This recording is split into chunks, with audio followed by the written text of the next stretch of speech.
বন্ধুরা, দেবার্চনা কিচেনে তোমাদের সবাইকে ওয়েলকাম। তোমরা ভালো আছো? আমি ভালো আছি। দেখো আজকে কত সুন্দর একটা রেসিপি এনেছি, ইলিশ মাছের ঝোল। তার জন্য কড়াইতে তেল বসিয়ে দিয়েছি। এখন তেলটা গরম হলে আমি রান্নাটা শুরু করব। আজকে ছোট কড়াইতে রান্না করছি, কারণ ইলিশ মাছ রান্না করতে বেশি বড় কড়াই লাগে না, ছোট কড়াইতেই হয়ে যাবে।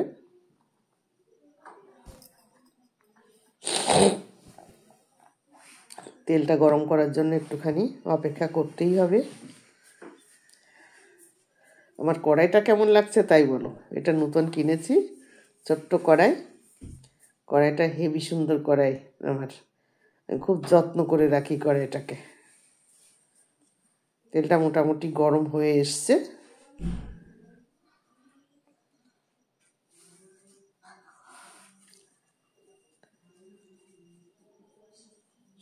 এখন আমি এর মধ্যে ইলিশ মাছ ছেড়ে দিলাম। দেখো পেট ভর্তি মাছের ডিম ইলিশ মাছে। মাছটা খুব ভালো মাছ।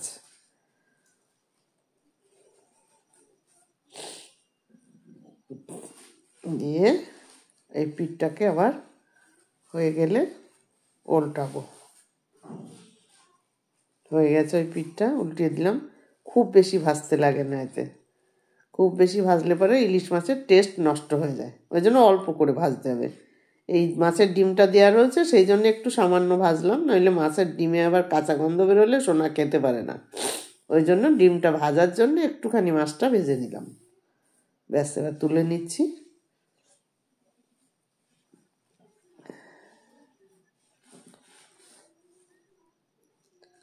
আবার দিয়ে দিলাম।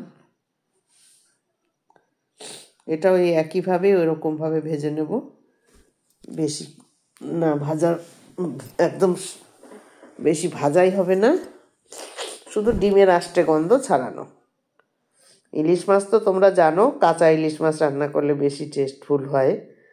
তা আমি যে জায়গায় এর মধ্যে ডিম রয়েছে, সোনা আবার ডিম যদি কাঁচা গন্ধ পায় তাহলে খেতেই পারে না। ওই জন্য একটু একটু সামান্য উল্টে দিচ্ছি, তারপরে তো ঝোলের মধ্যে দেব। এই যে এইভাবে একটু উল্টে দিচ্ছি। দেখো মাছ কিন্তু আমি বেশি ভাজিনি।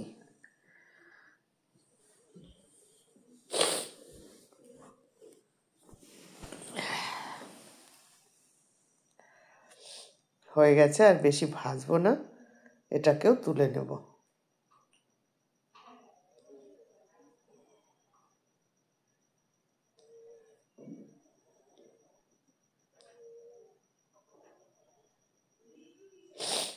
হয়ে গেছে, আর লাগবে না। সামান্য একটু লেগে যাচ্ছিল বলে আবার একটু রাখলাম। ঠিকঠাকই হয়ে গেছে।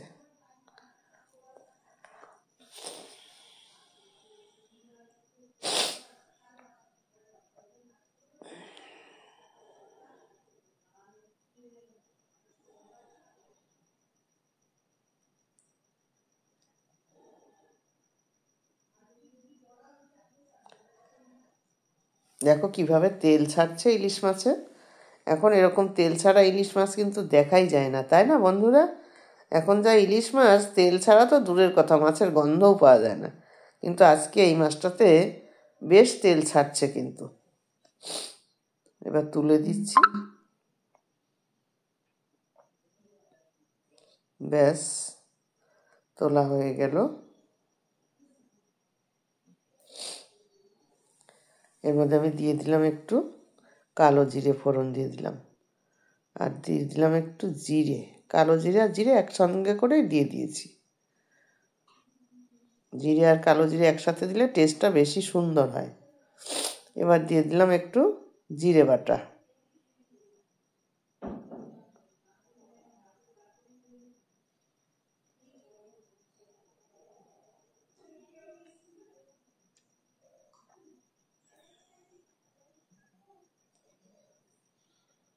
এবার একটু ধনে বাটা দিয়ে দিলাম।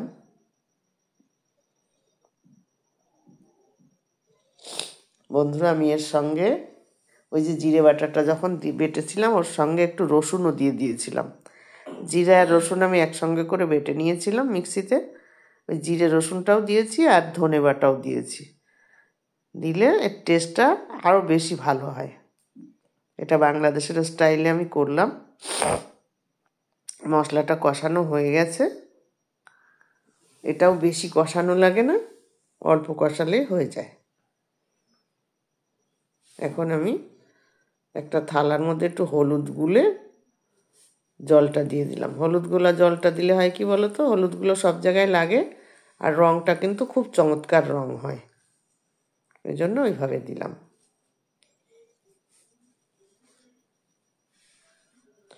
পরিমাণ মতো লবণ দিয়ে দিলাম। এখন ঢাকা দিয়ে দেব। খুব বেশি ঝোল রাখবো না, ওই জন্য জলটা আমি কমই দিয়েছি।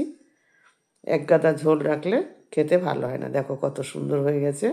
কটা কাঁচামরিচ দিয়ে দিলাম এর ওপরে, স্বাদটা খুব সুন্দর হবে। তোমরা আমি যেভাবে করলাম এভাবে করে খেয়ে দেখো, খেতে অপূর্ব একটা আলাদা টেস্ট হবে।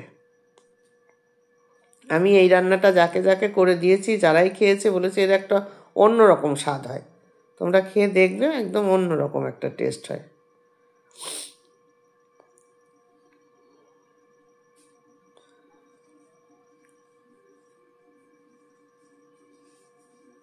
আমি দিয়ে দিলাম একটুখানি সামান্য গরম মশলার গুঁড়ো, অল্প করে একটুখানি দিয়ে দিয়েছি। হয়ে গেছে, আর একটুখানি দিয়ে দিলাম, বেশি লাগবে না, ব্যাস।